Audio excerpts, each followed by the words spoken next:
One morning I got to the office and on the other line it was like, "Hi, Raj, this is Hillary Clinton." And I said, "Oh, hi, how are you?" And she said, "I was talking to the president and he and I would like you to run USAID." And my first week on the job, there was a massive earthquake, 8.0 in Haiti. And the president asked me to lead a global response. And that was my, I think, 6th day on the job. Dr. Rajiv Shah is the president of the Rockefeller Foundation, previously led global crisis response in USAID and various health-related efforts in the Bill and Melinda Gates Foundation. In the mid-90s, 11.5 million kids under the age of 5 would die of very simple preventable diseases. And over a 2-year period, we actually modeled what it would cost. 20 years later, nearly 20 million kids' lives have been saved. And that's a big bet. Big bet is saying, I don't just want to help a few people somewhere. I want to solve a problem, do it at massive scale. What do you think in your reputation caused you to get a phone call from Hillary and then the president? I think part of it was... How do you think this shaped you to do the things that you do today? Well, I was born in Ann Arbor, Michigan. I bleed blue.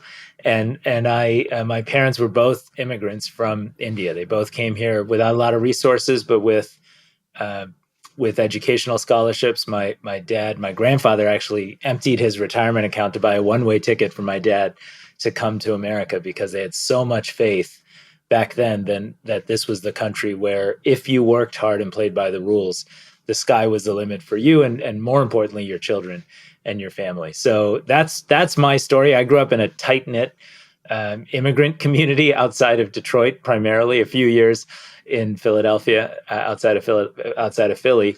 And my dad worked at Ford for 34 years. And so I'm a child of the auto industry. I always thought I'd grow up and get to design cars for a living, and it didn't quite work out that way. Not quite right.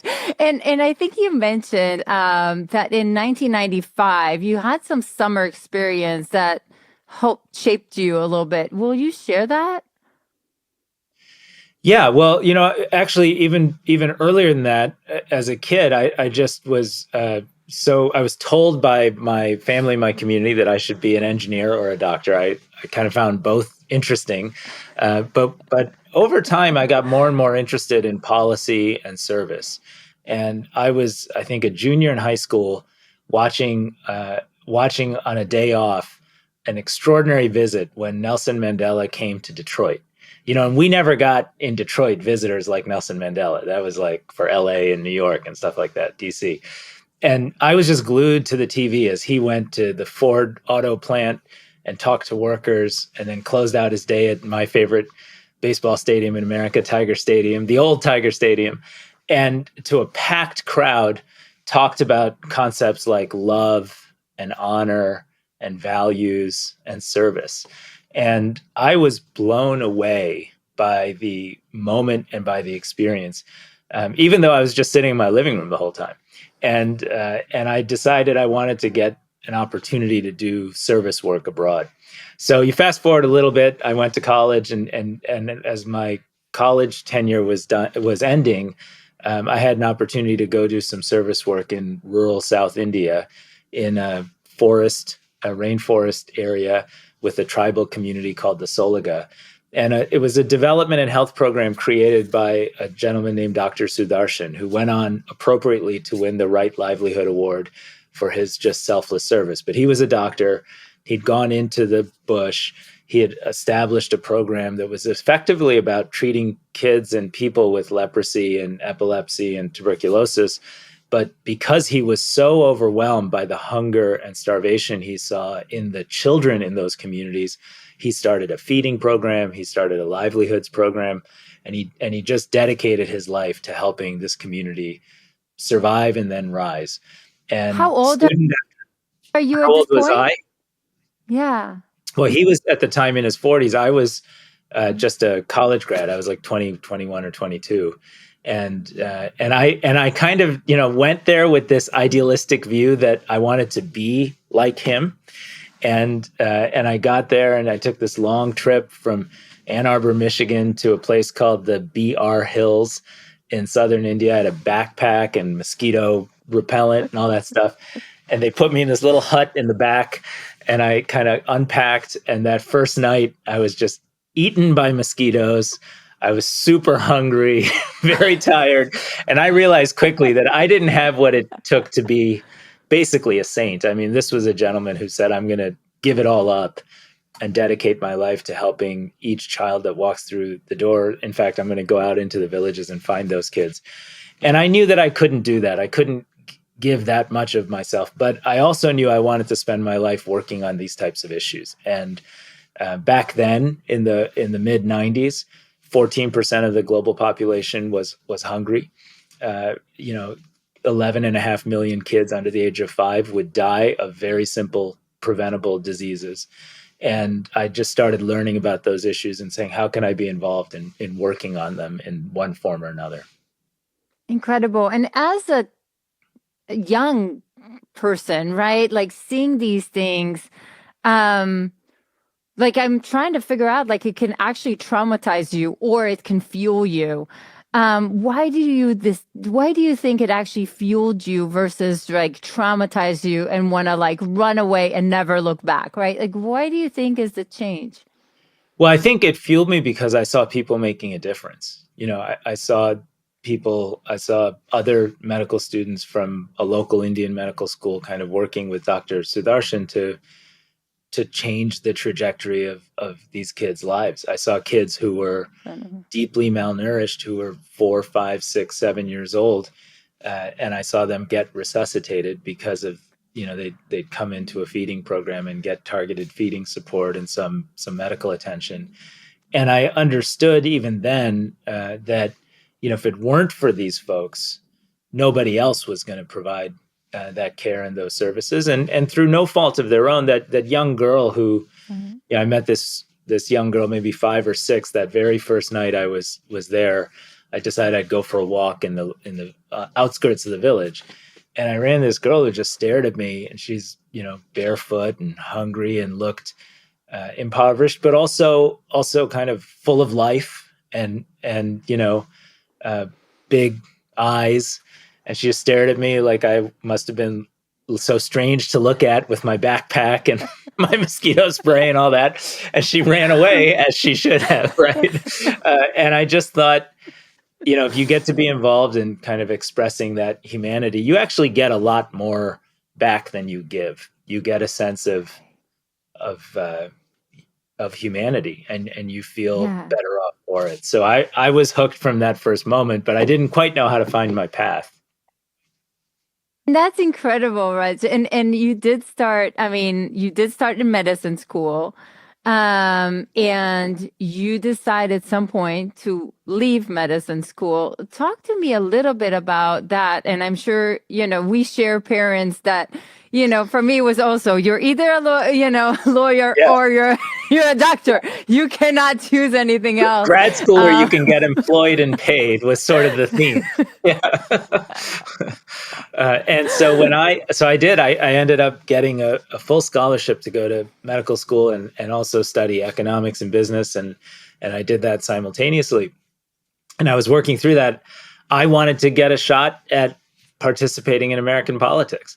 And so I kept applying while I was a student for a job, not even a job, a volunteer opportunity. I wasn't even expecting that anyone would pay me to work on Al Gore's presidential campaign. And I wrote this heartfelt letter and I put it in the mail, and I thought, who says no to someone who's going to volunteer for free? The answer is Al Gore's campaign. And they said no twice. And then they moved their campaign office from Washington to Nashville, Tennessee. And a friend told me, just do it one more time. And I sent a third letter, and they said, we'd love to have you come to Nashville. So the day after I took my medical board exams, my then girlfriend, now wife, and I got into my little Mercury Cougar, this little black car, drove 14 and a half hours from Philadelphia to Nashville, Tennessee, stayed in Al Gore's mom's best friend's pool house for the next 3 months as I started on the campaign as low as you could start, as a volunteer driving people around, because I was the only volunteer that had a car. And most were high school kids and young kids. And that's how it all got started for me. It's incredible. And I want to make sure the listeners get this because sometimes in order to leap so much higher, you do need to take a step back to the thing that is more interesting for you. And Raj, at that point, you're in general on a trajectory to, to become a doctor. You have your life almost scripted for you, and you're taking almost this like 180 degrees to help Al Gore. And not only that, you try again and again, which is kind of a pattern in your life. Like you're like, no is not an option. So you just continue. What made you decide that this is your calling, that this is the right thing for you? Well, I didn't know at the time. I just Right. wanted to try it and give myself a chance. And I like to note in retrospect that big bets start with betting on yourself. Hmm. And while that sounds grandiose, I didn't have the courage to do that on my own back then. It was my girlfriend at the time, now wife. She knew me better than I knew myself. And she's like, this is something you want to do. I had an amazing advisor, a gentleman named Dr. Sandy Schwartz at the University of Pennsylvania Medical School, who said, you have this scholarship. We'll hold on to it for you. Go try this. And you'll never look back. And that's what happened. And then, of course, we lost that campaign, by the way. So I found myself kind of unemployed, not sure what to do, thinking, oh, I really screwed this up. Went back to med school, but now is behind, finished up there briefly. And then one thing led to another. And through a friend who I'd met on the campaign, he said, hey, Bill Gates is looking for someone who knows a little bit about economics, a little bit about health and medicine, a little bit about policy and politics, but not too much on any of those fronts. And I said, well, maybe I could do that. And I joined the Bill and Melinda Gates Foundation. Which is incredible because I think it also boils down to kind of the things that we talk a lot in Leap Academy. Like a lot of the biggest opportunities will come from the hidden market, right? It's who knows you and for what you want to be known for, and to put yourself out there. And I just love that because again, I could also sense like somebody getting really confused by the fact that now you're starting from scratch, and that could throw you off as well. Oh, absolutely. In fact, I mean, I was lost, right? I was back in school, but I knew I didn't want to go through with being a practicing full-time physician. I knew I'd sort of fallen in love with policy and service, if not politics. And then my closest friends from the campaign were all doing super interesting things, and I was back in school. so I was really lost. But at the same time, I tell people now that especially early in your career when you make decisions, you should place a high priority on the people you'll meet in that role, because that network will tend to expand your own thinking and open up opportunities and reshape you as an individual in a way that can be very powerful. And, if you look at the team that joined the Gates Foundation when Bill and Melinda first set it up, it was just an extraordinary group of people. And the fact that I got to be basically an early intern there made all the difference in the world. I got to learn from some really special leaders, including Bill and Melinda, but also others at the institution. Right. And you talk a lot about it in your book, but I think one of the things that strike me when I read this kind of a book is these audacious goals of vaccinating everybody in the world, right? Like, I mean, these like audacious goals that to everybody else will sound, okay, like that is a dream. And you just break it down to asking small questions. And can you talk a little bit about that, Raj? Yeah, one of the chapters in the book is called Ask a Simple Question, because my job as the sort of analyst on the team early was to basically model out what it would cost and what the strategy needed to be to ensure that every child on the planet was fully vaccinated. And at the time, about 40% or 45% of the global population was fully vaccinated. As I mentioned, 11.5 million kids were dying under the age of 5. Many of those deaths were vaccine preventable disease. And almost all of the unvaccinated kids were in 70 plus developing economies around the world. So we looked at that challenge, and we would keep coming back, and Bill would have us all gather in this big cavernous kind of conference room on the top floor of this renovated call center, which was the early headquarters of the place. And he'd keep asking, what would it take to vaccinate every child? And some of the best experts in the world would come in and say, well, you can't really think about it that way. That's a little too ambitious. That, here's how this works. It's very complex. But he kept coming back to that simple question over and over and over again. And over a 2-year period, we actually modeled what it would cost. We figured out what the cost benefit was. We studied the industry enough to understand that you couldn't even get to that goal unless you reshaped the global supply base for vaccine manufacturing. And you couldn't do that without reshaping the way the world finances vaccines.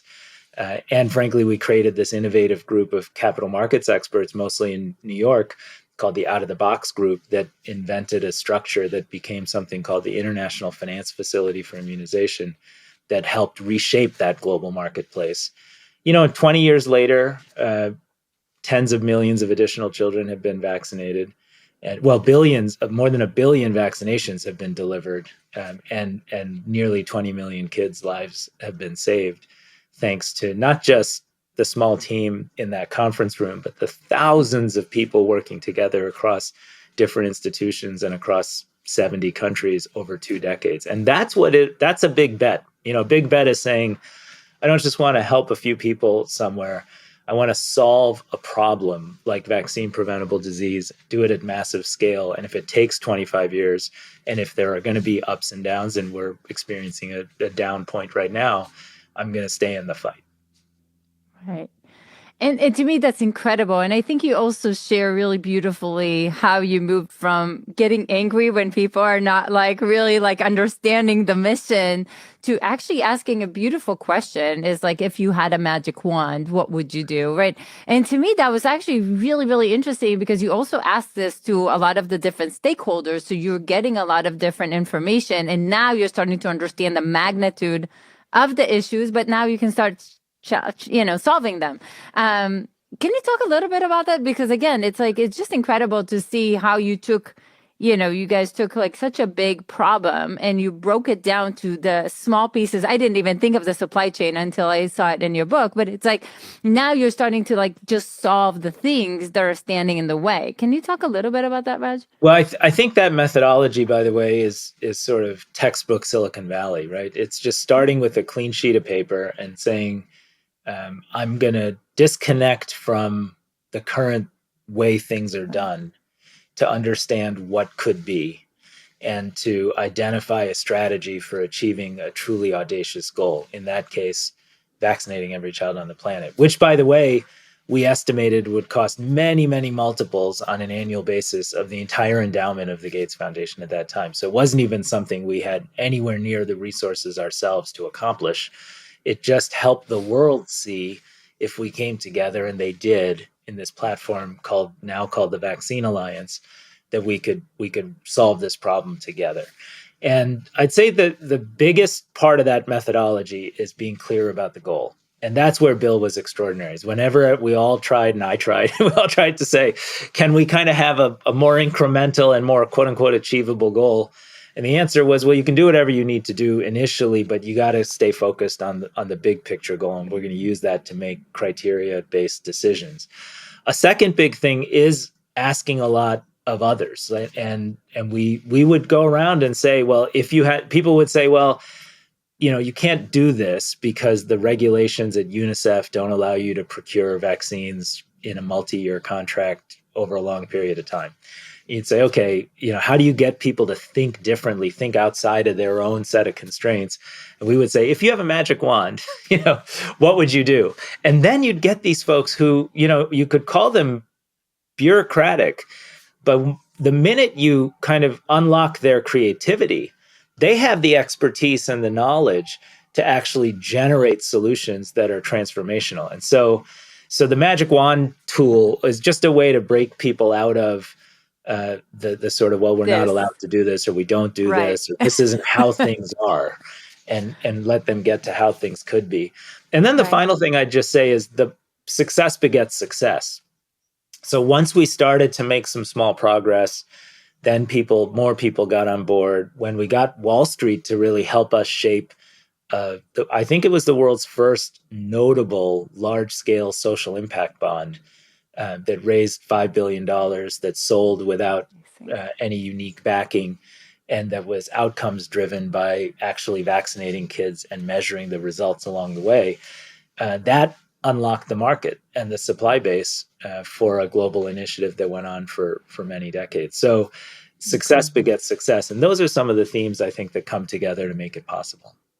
Incredible. So it's just because again, when you hear this story, you think, you're probably 60 by now. But no, at that point, you're like 36 and you're deciding to tackle the next thing. And you joined the USAID. And you tackle some big issues really early on. Can you share a little bit of, Raj, like what was it like? Why did you decide to do this move? And a little bit of the challenges that came right when you joined. Sure. Well, I'd left Gates to join the U.S. Department of Agriculture as their chief scientist and overseeing the research and economics enterprise. And we were working a lot on international food security issues in that role. And one morning I got to the office. I used to get there pretty early. Other people weren't there yet, 7:30. And one morning we had BlackBerries back then. My BlackBerry rang, so I picked it up, and on the other line it was like, "Hi, Raj, this is Hillary Clinton." And I said, "Oh, hi, how are you?" Not a phone call I usually get. And she said, "I was talking to the president, and he and I would like you to run USAID," which obviously has been in the news now a lot. But a passionate collection of 10,000 amazing human beings and civil servants and foreign service workers with the sole mission of really making our country safer and stronger by projecting the best of our values, often into very difficult circumstances and communities, and often at great personal risk. And my first week on the job, I was very, very fresh. You mentioned I was 36. I was new to that agency. I had just finished touring our emergency operations center when I got a note from my front office that said, "Raj, the president's on the phone. The president would like to speak to you," which also hadn't happened at that point. And it was because there was a massive earthquake, 8.0, in Haiti that had led to 21 of 22 ministries collapsing. It had led to the loss of communications and visuals on what was going on. Ultimately, 250,000 people would have perished in what was the largest humanitarian catastrophe we had ever experienced to that moment. And the president asked me to lead a global and whole of government civilian military response. And that was my, I think, 6th day on the job. So it was pretty intense. But it was also a chance to see America's values in practice being applied at a moment of real need to a neighbor that's 2 hours from our shores. Incredible. And Raj, I want to go there for a second, but before that, what do you think in your reputation caused you to get, a phone call from Hillary and then the president, right? Like how did you create such a reputation for yourself at such an early age to be known for that? Well, I've listened to some of your other guests also say something very similar, which is, look, a lot of this is luck, and in that moment, I consider myself just lucky. I think, practically speaking, there are lots of great candidates for a role like that. A lot of people wanted that role, and any of us could have, been highly qualified to get it. So a lot of it in that setting was luck. I think part of it was we knew, again, interesting given current events, but we knew that for America to have a strong development and humanitarian enterprise, we'd have to take a tough, hard look at reforming USAID and making the enterprise much more results-oriented, much more accountable, and much more efficient. And I think I had built a reputation for being very quantitative, very results-oriented, and very business-like practices I learned from Bill Gates and others in pursuit of this mission. Like this is not about just doing good. This is about the strategic application of American power in a hyper-efficient, results-oriented manner. And no one ever gets all the way there, but we made huge strides against that. And I think that reputation helped also. Incredible. So you're 6 days or whatever into the job. How do you, first of all, not just panic, freak out? Like, take me there for a second, because that's scary. That's a big thing. Yeah. And, the lesson I drew from that I write about in the book is to just ask for help a lot. And I'll tell you, aside from my instincts are always to be kind of quantitative and data driven. And so we built a scorecard very quickly, and we had a sort of basic strategic construct for how one would have to step in and provide, immediate search and rescue services to identify any people who are still alive amongst the rubble. That required getting teams from across American counties into Haiti. It would require getting basic urgent needs, mostly water, food, and urgent medicine in place. It would require deploying the USS Comfort to do 22,000 surgeries, including limb reattachments and other life-saving surgeries that were conducted. And it would require mounting the largest, fastest food assistance program we had ever done. And within about 36 hours, we were up reaching millions of people with food and targeted nutrition services that undoubtedly saved lives. But aside from all that, a huge part of it was just asking for help. So, and this will tell you about the character of people who worked at USAID. I was new, and they knew that I didn't know this, that I hadn't been through a humanitarian response of this scale. I got to my office. I spoke to the president. I can tell you about that if you want. And that night, spent all night in the office, right? Working 24 hours. And overnight, all of our best people, our most experienced people from Afghanistan, from India, from Pakistan, from Peru, all US Foreign Service officers kept calling. And they kept saying, you don't know me yet, but I'm the best person at water and sanitation in a crisis. I'm on a plane tomorrow. I will come help. And I heard that story from maybe 3, 4, 5 different people in the middle of the night. And they were sure enough there as soon as they could get there. And our teams stayed in hotels. There was a huge storm we called Snowmageddon back then that kept people from going home. They just stayed in hotels. They're like, we're not going to miss the chance to be here 24 hours a day to run this response. And we mounted the largest and most effective humanitarian response in the first 6 months that our country has ever seen. And we did that by taking help from people from around the world. We took help from the US military that were heroic, landing planes in tough environments, deploying 3,000 people. General Ken Keane, a 3-star commander, down there handing out food himself alongside humanitarian partners.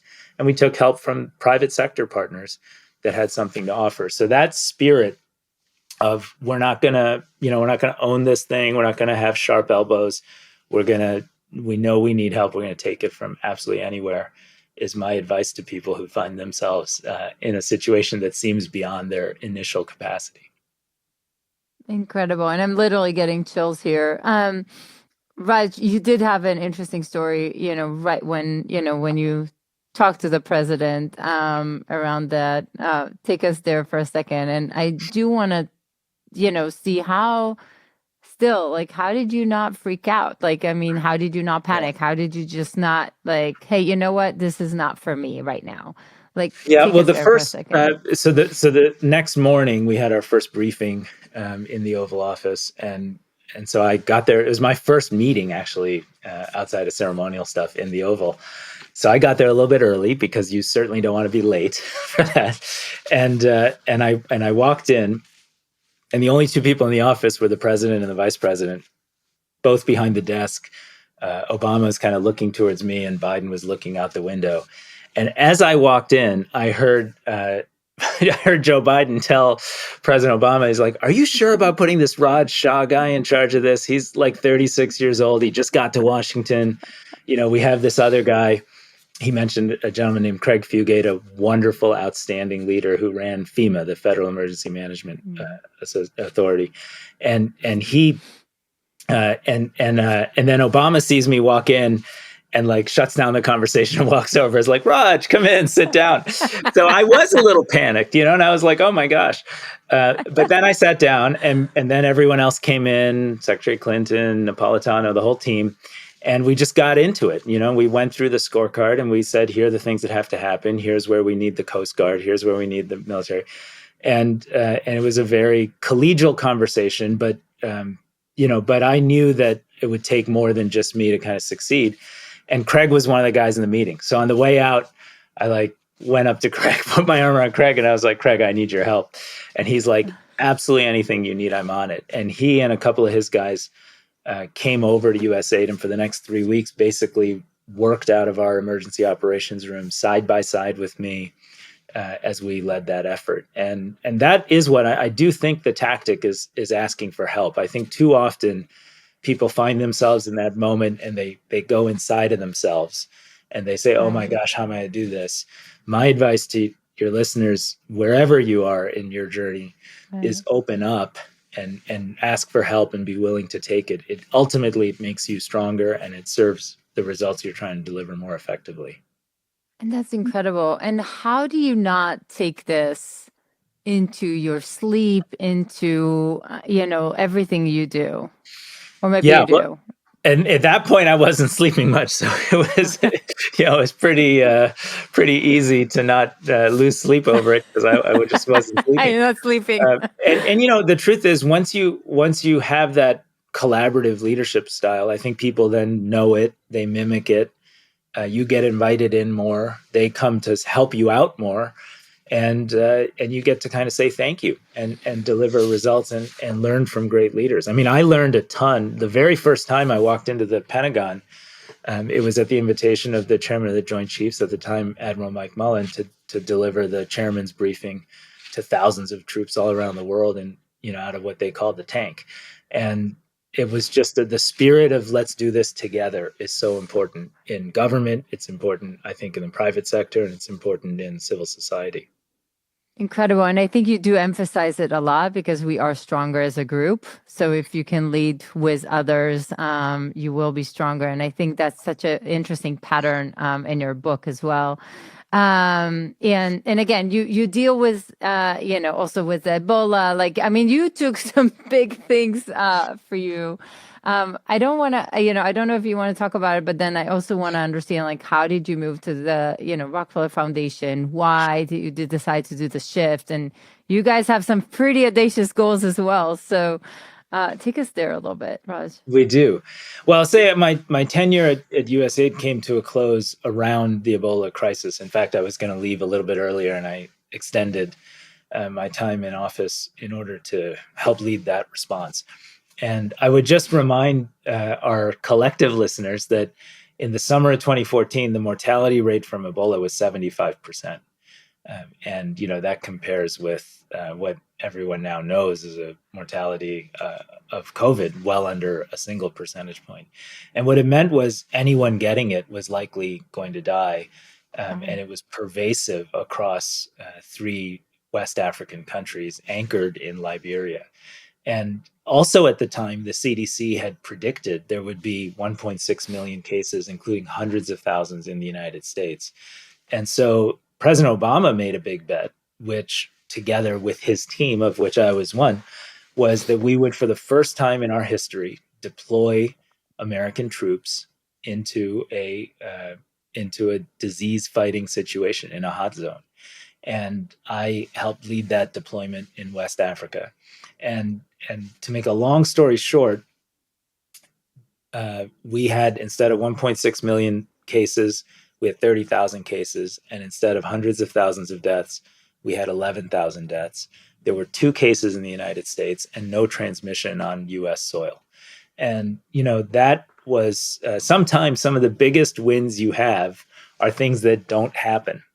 But had a disease with that level of mortality started spreading across this country, you can only imagine what would have happened. And so, again, very proud to be part of a national security team that understood that diplomacy, development, and defense can all come together to make us stronger by helping others, in a faraway way. We didn't lose a single service member. Nobody got sick. We handled it very professionally.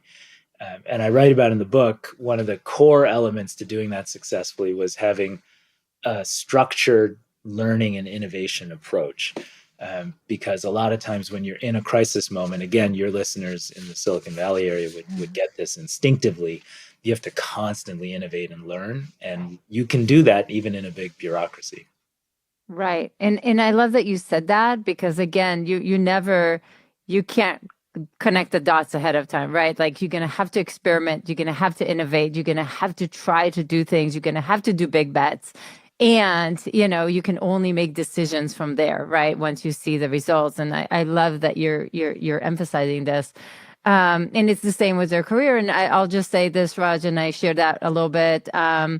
We did open up a free program for anybody that was laid off from USAID or the tech sector. We've had hundreds of thousands of people reaching out. So we want to help you. So reach out. But thank you for doing what you're doing, Raj. And then you Thank you for did doing decide. I appreciate it. We can all do together, that. We right? can all So do it together. you at that point, you're moving to the Rockefeller Foundation. Again, some big things happening there. Why did you decide to leave? Maybe. Well, I left government. I'd been there 6 years and 6.5, and it was the right time for our family. When I left, I actually started a small private equity firm with partners and started teaching at Georgetown. And I was doing those two things along with a bunch of others, and realized that I missed the chance to be doing the work I was doing. And one thing led to another, and I had the opportunity to become the president of Rockefeller Foundation. This is an extraordinary institution. It really is. It was founded by John D. Rockefeller back in the day, 1913, and it was founded on a single extraordinary idea, which is that advances in science and innovation should be applied to lift humanity broadly. That was the simple idea. At the time, they were most inspired by advances in medical sciences. Medicine was transitioning from being something where you sold stuff off the back of a pickup truck that might or might not have any real scientific basis to a more disciplined, science-based enterprise. And we funded public health schools and medical schools and the Flexner Report, and institutions that ultimately went on to become the CDC, eradicating hookworm at home and engaging in invention of the yellow fever vaccine abroad. So a tremendous sort of history in the application of science for humanity. And it's just an honor to be here. Incredible. And you have some big goals. I mean, you're commenting climate change and, electricity. And I mean, you have some big goals. I want to talk a little bit about it, but also some challenging times for you, because as a leader, whether we like it or not, even if the mission is incredible, even if the teams are incredible, there's some scary times. And I want the listeners to also understand that that is kind of normal. So Raj, can you share a little bit?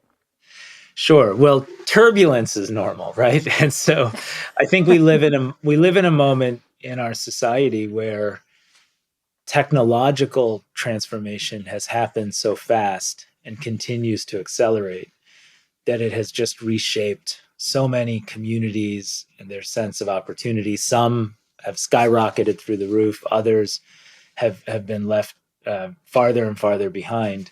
And that framework has changed our politics and our geopolitics and our sense of confidence. One of the things when my grandfather made that investment of his retirement savings in a one-way ticket to the United States, there was like a 90+% chance if you were born in the US back then, you would do better than your parents. I mean, literally the only people who didn't were named Rockefeller, because obviously your parents were already doing so well off. So today it's less than 50%, actually over the last 30 years, it's probably less than 50%. So the reality is a lot has changed, and it just creates a lot of turbulence, a lot of change. Each of the last, most of the last elections since 2000 have been change elections, one form or another. And that is a signal that there's a lot of uncertainty and lack of confidence in too many communities across this country. So I tell my teams, we have to stay focused on our mission, we're trying to end energy poverty around the world by giving every single family a chance to live in a community where the cost of energy is low, where energy is abundant, where businesses can grow, and where they can participate in digital economy. There's still 800 million to a billion people who live literally without any electricity, no light bulbs, no power tools, and no real upward mobility through the job market if there's no energy deployed. And so we do a lot of that type of work all over the planet. And we have a plan and an infrastructure and a set of partners where we're really operating at scale to reach people with what we think of as the core driver of human dignity and opportunity. In the United States, we observe that chronic disease is out of control, and that if we treat food as medicine in a more structured, science-based way, we can largely reduce the prevalence of pre-diabetes and diabetes in the US population, something that costs us more than $300 billion a year. And there are more amputations performed every year in the United States as a result of diabetes than in all of the wars in Iraq and Afghanistan put together over the last 2 decades. So we know that we have some scientific and innovation-oriented ideas that we're investing in and getting behind and building partnerships in order to deliver results for people at home and around the world. Wow. And it's interesting. So in our family, we have this thing of going every year to a place where to give perspective to the kids. Otherwise, they grow up with the Silicon Valley. I have everything I need. So we've definitely seen it in Ethiopia. We've seen people without any electricity, no toilets, no anything in Myanmar. So we've definitely seen some of this, and I absolutely love that. But again, like for you trying to lead something like this, like sometimes there's like cash issues. Sometimes there's like, share a little bit, like one maybe challenge that you feel like you needed to go through that shaped you to the leader that you are today, Raj. Well, when I started at the foundation, we had to make some real changes to the structure of our organization in order to get back to making the types of big bets that John D. Rockefeller had envisioned when he created the institution. And strangely, philanthropies can be tough to change. They for some reason, institutions that I think should have really the highest risk profile of institutions across society can tend to be quite risk averse and afraid of making mistakes. But we made those changes, and it was difficult to do, but with a strong board and a really determined leadership team, we were able to do it. One of the big things we were able to do as a result of that was work on COVID with the first Trump administration, and stand up testing infrastructure, especially antigen testing across America at scale. I mean, when we started that project, there were only it would take 4 or 5 days to get a PCR-based test result if you were lucky enough to get it in like April of 2000. And the lack of testing availability retrospectively has probably been the number one reason COVID became an out-of-control crisis here in the U.S. And the U.S. suffered the highest level of morbidity and mortality relative to any OECD country on the planet. So, it against expectations, and we were able to do that as a big bet that worked in terms of getting testing stood up. Then after COVID, we said, well, we should build a huge data infrastructure so everybody shares data together in real time on new cases of any pandemic, so that if there's an outbreak somewhere in the world, authorities and labs and experts anywhere in the world can see it. And we tried to stand that up. That didn't work, because the politics were too hard and it was too complicated and this and that. And so, we do things that sometimes work and make us really proud of the impact. And we do things that sometimes fail and are sources of learning for us as we go forward. But maintaining the willingness and the risk appetite to try to solve problems and not just make incremental improvements on a tough situation, that's what we try to do day to day. And that's incredible. Maybe one question. I'm just curious because I had Dan Ariely a couple months ago, and he's an incredible behavioral scientist. And he was like at the front of these like massive conspiracy theories, around COVID and all of that.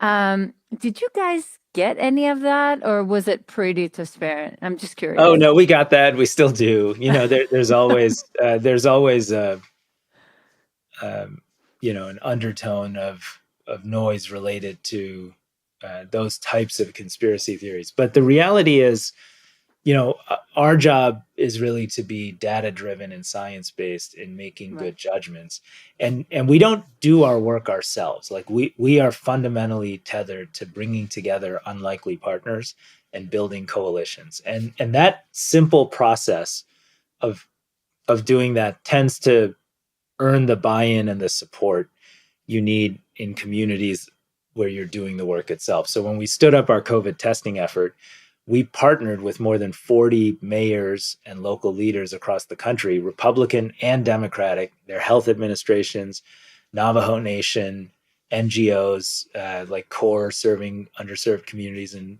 Los Angeles. And we said, we want to listen to and learn from all of you and then transmit that learning to, at the time, the head of the program at HHS, and then also take knowledge and resources from experts and make sure it reaches this vast network. And that network mindset, that determination to work in partnership, I think helps build the trust that allows you to either overcome or not succumb to Right. the reference you made to people who are more worried about the conspiracy theories. Right. And I love that. And I think that's a pattern that you keep talking about partnership. And again, you're able to somehow take, what is it? The organization is 111 years old, right? And you're able to keep the innovation, keep the partnership, reignite the passion, which is, I think it's rare and it's hard, right? Sometimes to keep it. Love to hear a little bit about that, but also we kind of like your advice to people listening, your advice to your younger self. Like I would love to go there for Well, a the second, part Raj. of how we maintain an appetite for risk and a capacity to work that way, I think, is just being really true to our core DNA. Like that's the founding construct of this institution, was not to be a charity that's all things to all people, and not to try to meet every Right. immediate need, but rather to find those areas where science and innovation make problem solving at scale possible in a way that lifts humanity. I mean, this was a place, in addition to helping basically create the modern field of international science-based public health, it was the Rockefeller Foundation, well before I got here, that invented dwarf wheat varieties and yielded a green revolution that moved 800 million people off the brink of hunger and starvation and earned the Nobel Peace Prize for that effort. So I think part of it is studying your past and saying, how do we have ambition to do things at that scale? And if that's your North Star, you have to, it's hard to live up to, but you get to at least try in every successive Right. generation. So tell me, as a leader, and I know we have a lot of people jumping into C-suite, etc. Maybe a little tip of you jump into C-suite, there's a little bit of balance between let me just change everything to, let me just do everything the way you've done. Like, how do you balance it? Because I think that's something that everybody's, contemplating a little bit about. Yeah. Well, I think you have to be careful and pick your, should we call them fights? Pick your Battles, yeah. efforts, Choose your pick your battles, yeah. initiatives carefully. Pick things that are important, that are big, that are consequential, that will make a difference for you, for your institution, for the people and community of customers you might serve, and be selective about those things that have the greatest level of impact. I mean, we told that story about vaccines because Bill Gates chose that intervention because it was the most cost-effective way to reduce disease burden and deaths amongst people who are vulnerable. So be analytic and critical in deciding what you're going to do. And then I would say, when you do it, I would use these basic principles that I write about in the book. Like, really focus on innovation and building a culture of innovation and being data-driven around innovation. Really focus on building partnerships. I mean, today in a society moving this fast, you have to have partnerships, public, private, left, right, finance and engineering. And then third, and perhaps most important, is just be willing to measure results and learn along the way. Because the one thing is your plans will not will not work. And it's really about how you adapt. I mean, the Ebola crisis was a great example of everything we thought we were going to do turned out to not be the items that caused the greatest reduction in contagion and transmission. And those things that did cause that reduction weren't even in our headspace when we deployed. So, you got to be constantly experimenting along the way. You can only do that if you're very driven around measuring results. And that's what you talk a lot about the scorecards in your book, which, again, for anybody listening, like if you want to dream bigger, if you want to create bigger things, I highly recommend it. It's incredibly inspiring. Big Bets, just incredible book. Raj, maybe last things that you would kind of advise your younger self or the people who are listening and that you wish that you had that perspective?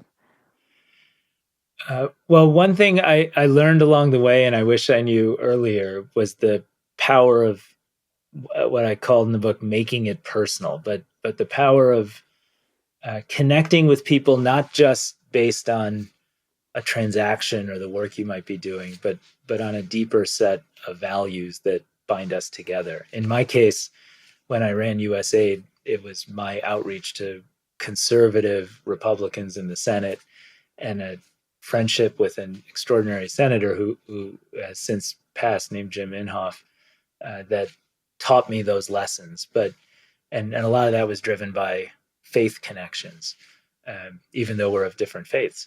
And so I think sometimes we don't talk as much about our values, especially when we're younger in our careers, and we're really focused on the spreadsheet or the numbers or what's right and wrong or what's right in front of you and the decision or the transaction. And I would just encourage folks at any point in their career, but I wish I knew this earlier, is like connect with people based also on values and your personal story and narrative, because those tend to be more durable, persistent, and meaningful and rewarding than just getting your work done.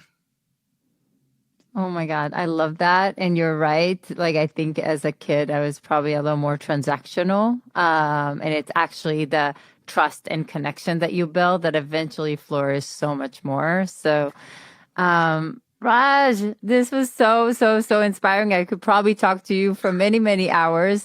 But thank you for coming on the show. Thank you for inspiring. Thank you for doing all the things that you're doing and giving your life to these big things that are changing our society and the world. Well, thank you. And thanks for all you do to keep the mission moving ahead. More episodes that you're going to love are right around the corner, so definitely make sure to click the like button and subscribe to our channel. Also, who in your life should see this today? Do share this with them. This will inspire and help those you care about and helps us continue to bring amazing guests. And I will see you there.